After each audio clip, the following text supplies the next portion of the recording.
पहला प्रश्न। भगवान, विश्राम के लिए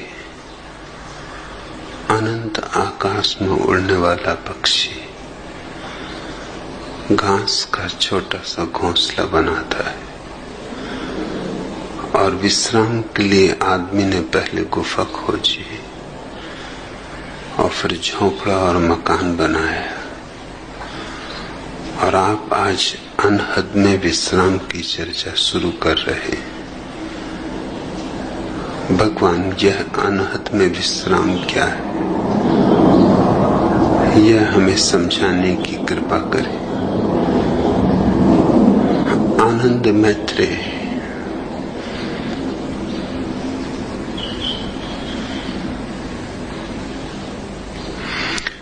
विश्राम के लिए पक्षी घोंसला बनाए, इसमें तो कुछ भी अड़चन नहीं, क्योंकि घोंसले में किया गया विश्राम आकाश में उड़ने की तैयारी का अंग है। आकाश से विरोध नहीं है घोंसले का, घोंसला सहयोगी है, परिपूरक है। सतत तो कोई आकाश में उड़ता नहीं रह सकता, देह तो थकेगी, देह को विश्राम की जरूरत भी पड़ेगी। इसलिए घोंसला शुभ है, सुंदर है, सुखद है। इतना ही स्मरण रहे कि घोंसला आकाश नहीं है, सुबह उड़ जाना है, रैन बसेरा है। लक्ष्य तो आकाश ही है, घोंसला पड़ाव है, गंतव्य है, मंजिल वह तो अनंत आकाश है, वह तो सीमाओं के पार जाना है। क्योंकि जहां तक सीमा है वहां तक दुख है, सीमा ही दुख है। सीमा में होना अर्थात कारागृह में होना। जितनी सीमाएं होंगी उतना ही आदमी जंजीरों में होगा। सब सीमाएं टूट जाएं तो सब जंजीरें गिर जाएं। कारागृह से इस मुक्ति के उपाय का नाम ही धर्म है। संसार का अर्थ है कारागृह से चिपट जाना,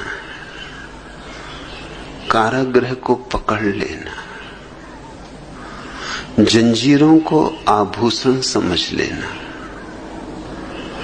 तोड़ने की तो बात दूर, कोई तोड़े तो उसे तोड़ने न देना। सपनों को सत्य समझ लेना और रास्ते के पड़ावों को मंजिल मानकर रुक जाना। बस संसार का इतना ही अर्थ है। संसार ना तो दुकान में है, न बाजार में, न परिवार में, न संबंधों में। संसार है इस भ्रांति में जो पड़ाव को मंजिल मान लेती है। संसार है इस अज्ञान में जो क्षण भर के विश्राम को शाश्वत आभास बना लेता है। घोंसला बनाओ, जरूर बनाओ, सुंदर बनाओ, प्रीतिकर बनाओ, तुम्हारे सृजन की छाप हो उस पर, तुम्हारे व्यक्तित्व के हस्ताक्षर हो उस पर। फिर घोंसला हो कि झोंपड़ा हो कि मकान हो कि महल हो, अपनी सृजनात्मक ऊर्जा उसमें उंडेलो, मगर एक स्मरण कभी न चूके। सतत एक ज्योति बोध की भीतर जलती रहे। यह सराय आज नहीं कल, कल नहीं परसों, इसे छोड़कर जाना है, जाना ही पड़ेगा। तो जिसे छोड़कर जाना है उसे पकड़ना ही क्यों? रह लो, जी लो, उपयोग कर लो। आग्रह न हो, आसक्ति न हो। दो तरह के लोग हैं। एक हैं जो संसार में रहते हैं और संसार में गहन आसक्ति निर्मित कर लेते। दूसरे हैं जो संसार से भाग खड़े होते, जिनको हमने सदियों तक सन्यासी कहा है। थे वे केवल भगोड़े, उन्हें हमने पूजा है, उनकी हमने अर्चना की है, उनके लिए हमने दिए जलाए, धूप बारी, उनके ऊपर हमने फूल चढ़ाए, केसर छिड़की, क्योंकि हमें लगा कि अपूर्व, अद्वितीय, असंभव कार्य उनने कर दिखाया है। हमसे तो छूटता नहीं और वे छोड़कर चले गए, लेकिन उनसे भी छूटा नहीं है। असल में कहीं पकड़ ना जाएं, इस डर से भाग खड़े हुए। छूटने में और छोड़ने में फर्क है। छूटना तो बोध की प्रक्रिया है, वह तो सम्यक जागरण है, उसकी सहज निष्पत्ति है। दो फकीर एक जंगल में यात्रा करते थे, गुरु और शिष्य। बूढ़ा गुरु, युवा शिष्य। युवा शिष्य बहुत हैरान था। हैरान था इसलिए कि ऐसी बात उसने अपने गुरु में कभी देखी ही न थी। कुछ नई ही बात हो रही थी आज। गुरु बार बार अपनी झोली में हाथ डाल के कुछ टटोल लेता था। थोड़ी देर में फिर झोली में उसका जी अटका था।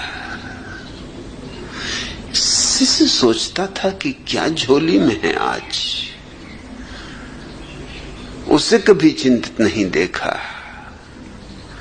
उसे कभी झोली में बार बार झांकते नहीं देखा।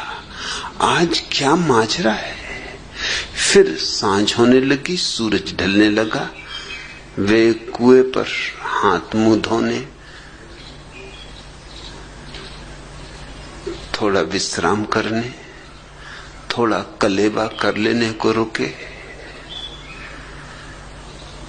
गुरु पानी भरने लगा। झोला उसने अपने शिष्य को दिया और कहा, जरा संभाल के रखना। ऐसा भी उसने कभी कहा न था। झोला यूं ही रख देता था, न मालूम कितने घाटों पर और न मालूम कितने कुओं पर रुकना हुआ था। आज क्या बात है। उत्सुकता जगी। जब गुरु पानी भरने लगा तो शिष्य ने झांक कर झोले में देखा, सोने की एक ईंट झोले में थी। सब राज खुल गया।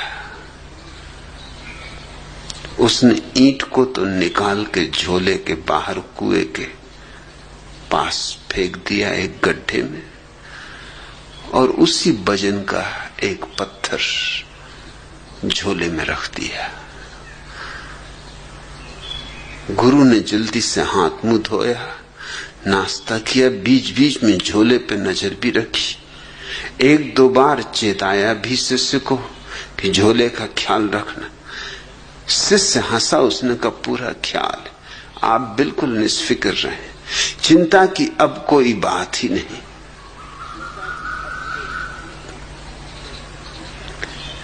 जैसे ही निपटे चलने को आगे बढ़े, गुरु ने जल्दी से झोला वापस ले लिया। अक्सर तो यूं होता था कि झोला शिष्य को ही ढोना पड़ता था। आज गुरु शिष्य पर झोले का बोझ डालने को राजी न था। जल्दी से झोला अपने कंधे पे ले लिया, बाहर से ही टटोल कर देखा, वजन पूरा है, ईंट भीतर है, निश्चिंत हो चलने लगा। फिर बार बार कहने लगा, रात हुई जाती है, दूर किसी गांव का टिमटिमाता दिया भी दिखाई पड़ता नहीं,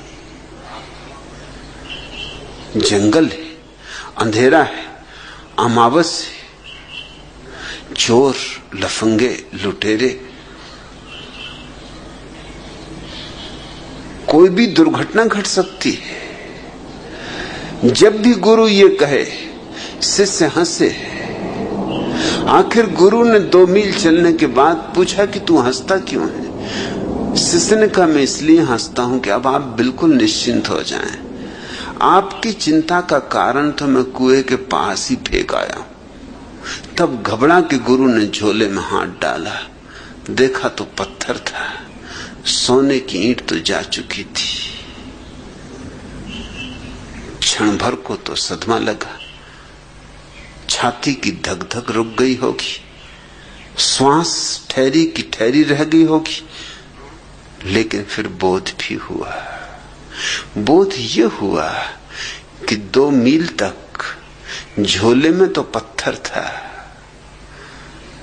लेकिन मैं यूं मानकर चलता रहा कि सोने की ईंट, तो मोह बना रहा। जिंदगी भर भी अगर मैं ये मान के चलता रहता कि सोने की ईंट, तो मोह बना रहता। मोह ईंट में नहीं था, मेरी भ्रांति में था। मोह ईंट में होता तो इन 2 मीलों तक मोह के होने का कोई कारण न था, चिंता की कोई वजह न थी।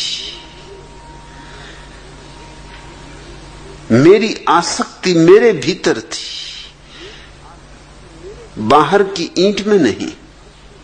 जिंदगी भर भी आसक्त रह सकता था अगर ये भ्रांति बनी रहती कि ईंट सोने की है, और तत्क्षण भ्रांति टूट गई जैसे ही जाना कि ईंट पत्थर की है।